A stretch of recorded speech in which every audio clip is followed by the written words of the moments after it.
Hola, soy el Dr. Parajuá. Me recordarán por otros vídeos como el primer capítulo de PRL o el segundo. Precisamente, en ese último, hablamos de los distintos tipos de riesgos laborales. Aunque son riesgos que existen en los centros de educación infantil, no son los específicos del personal de aula. Los riesgos específicos del personal de aula son los problemas de voz, las patologías musculoesqueléticas y los riesgos psicosociales. De estos últimos ya hemos hablado en el capítulo anterior, pero para abarcar los otros dos, hemos venido aquí, al plató del Centro Nacional de Prevención de Riesgos Laborales, para entrevistar a dos expertos en la materia. ¡Comencemos! Hablemos de riesgos. Estamos con Marta Pinillos, diplomada en logopedia por la Universidad Complutense de Madrid y que se especializó en técnicas de rehabilitación de la voz en Michigan.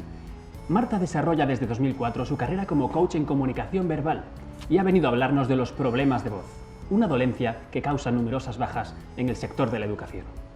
Buenos días, Marta. Buenos días. Marta, ¿cuáles son los problemas de voz que puede padecer un profesor? Bueno, hay muchos, pero lo más normal es que los profesores tengan nódulos o micronódulos, que se produce por la falta de utilización del aire abdominal. Entonces las cuerdas, al hacer así, rozan entre ellas y les sale una especie como de bultito, y entonces les produce que tenga una voz muy ronca y no se puedan, tenga muchas deficiencias al subir volúmenes y controlar la voz. ¿Y qué consejos les recomiendas para poder evitarlas? Bueno, lo primero que tienen que hacer, fundamental, es respirar. Si no respiran bien, la respiración es la base de que las cuerdas se muevan, porque es el motor de las cuerdas. Entonces, una buena respiración abdominal. Y luego es muy importante pues cuidarse lo que es, como digo yo, en pautas de higiene, es decir, una buena postura corporal. Nunca se puede espachurrar lo que es la garganta, porque si hago hacia abajo o subo hacia arriba, deformo mi estructura de la laringe. Es muy importante también, pues por ejemplo, evitar frutos secos, que perjudican muchísimo y resecan la garganta. La menta, bueno, yo solamente prohíbo dos cosas. La menta, porque quema la garganta, y el carraspear. El típico de carraspear, en vez de hacer así, que es lo que hacen mis cuerdas, me las lijo, entonces las irrito.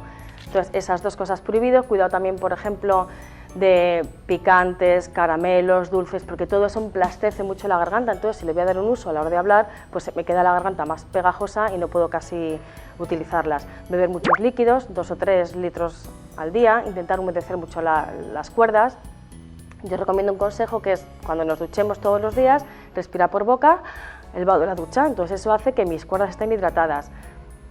¿Qué otra cosa os podría decir que viene fatal? Tomarse las cosas o muy frías o muy calientes. Los dos extremos, fatal. Bueno, ya sabemos, el abusar de tabaco, alcohol, todo eso irrita muchísimo la garganta, pero vamos, en general, lo más importante es una buena postura a la hora de hablar y una buena respiración, porque va a hacer que mi organismo funcione mejor y no constriña las cuerdas.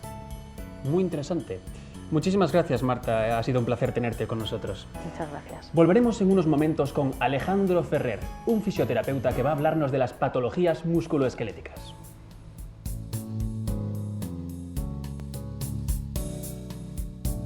Y aquí estamos otra vez de nuevo en el plató de Hablemos de Riesgos. En esta ocasión con Alejandro Ferrer San Juan, doctor en Actividad Física y Salud y diplomado en Fisioterapia. Alejandro tiene su propia consulta de rehabilitación y hoy va a hablarnos de las patologías musculoesqueléticas que sufren los profesores en los centros de educación infantil. Buenos días, Alejandro. Hola, buenos días.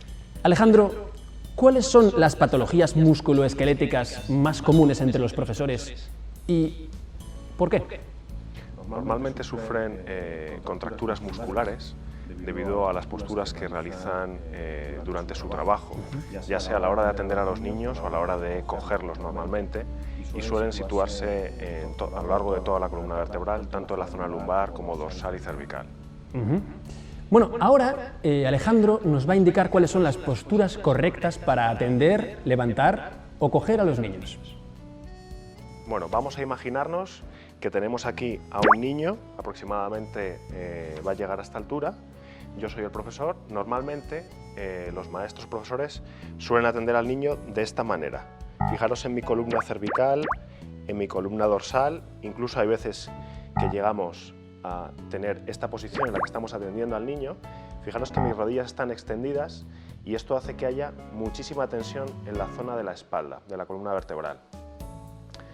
También cuando muchos de los profesores y maestros van a coger al niño, mantienen esta postura con las rodillas extendidas y agarran el peso. Fijaros la tensión que hay en la columna en este caso, que puede llegar a ser 10 veces mayor que el peso que estamos levantando.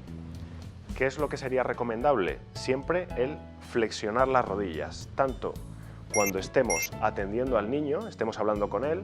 Si esta postura nos resulta incómoda, podemos apoyar una rodilla en el suelo para poder hablar con él, o en este caso también para agarrarle y levantarle si es necesario. Entonces agarraríamos al niño, pegaríamos el niño a nuestro cuerpo para que el momento de fuerza sea menor y desde aquí ya subiríamos hacia arriba. Estas serían las recomendaciones en cuanto a posturas dentro de las clases de educación infantil. Perfecto. ¿Algún consejo más? Bueno, les recomendaría a los profesores que, ya que todos los días tienen que trabajar y le están exigiendo a su cuerpo el que esté a punto para el trabajo, que puedan dedicarle todos los días unos minutos para hacer algo de ejercicio y estirarlo para que el cuerpo esté dispuesto para seguir trabajando al día siguiente. Muchísimas gracias, Alejandro. Estoy seguro de que tus consejos serán de gran ayuda para los profesores que nos estén viendo. A usted. Mucha suerte y, de nuevo, muchas gracias. Y a vosotros, nada más que citaros en el próximo capítulo de PRL. Sean felices y estén prevenidos.